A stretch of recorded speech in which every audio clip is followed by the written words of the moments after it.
Assalamualaikum warahmatullahi wabarakatuh. Selamat datang di Mulak TV.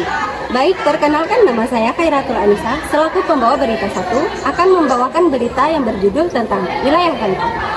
Wilayah rantau merupakan wilayah yang dijadikan sumber mencari hidup di luar wilayah Dare. Perbatasannya disebut Ikwa Dare, Kapal Rantau. Masing-masing luha memiliki wilayah rantaunya sendiri. Yang pertama ada rantau luha tanah datar. Merantau ke arah barat dan tenggara, daerahnya rantaunya meliputi yaitu 1. Rantau nan kurang aso 20, Lubua Ambacang, Lubua Jambi, Gunung Koto, Benai, Panyian, Basra, Sitanjua, Kopa, Talua Ingin, Surantiah, dan masih banyak lagi. 2. Rantau pasisir panjang, yaitu ada rantau Banda Sapuluh, Batang Kapeh, Kuo Surantiah, Ampiang Perak, Kambang, Rakitan, Punggasan Aye Haji, Paniam Banda Salido, Tarusan, Tapan, Lunang, Silawi, Indropuro.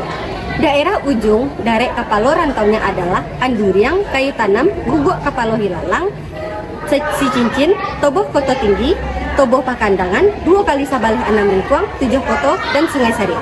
Kedua ada rantau Luha Agam yang menyebar ke arah utara dan barat dengan daerah rantaunya sepanjang pantai Samudra Hindia, Pasaman Barat, Pasaman Timur, Panti, Rao, Lubuk Sikapiang, dan lain-lain.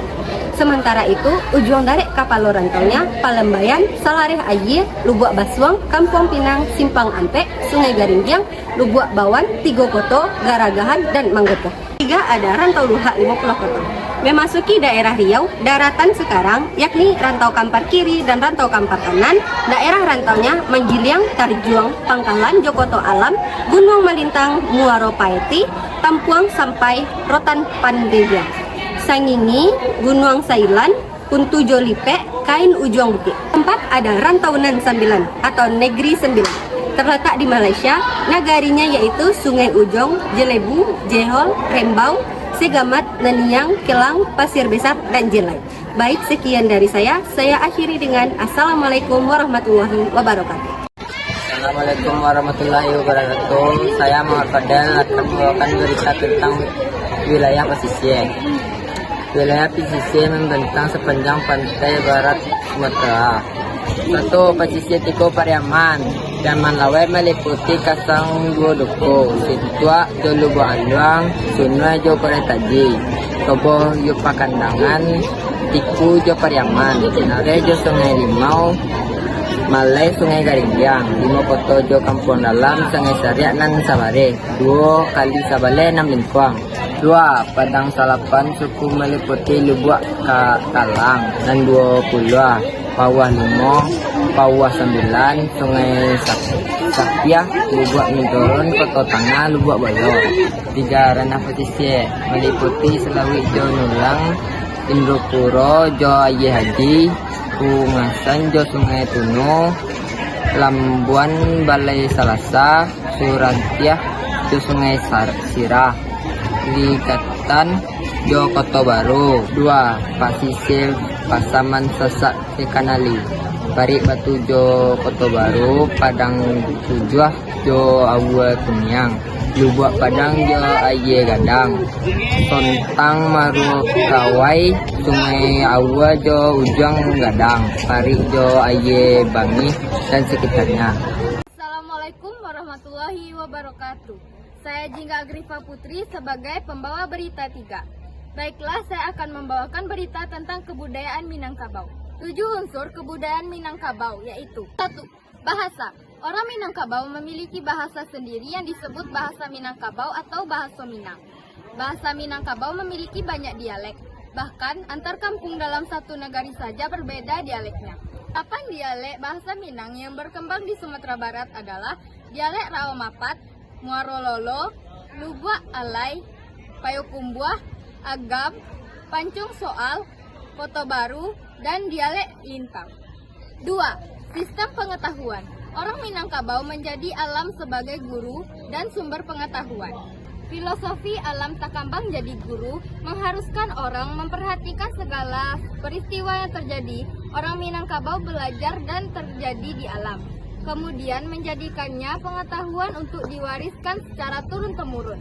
Selain belajar dari alam, orang Minangkabau juga diharuskan mencari guru untuk menimba ilmu.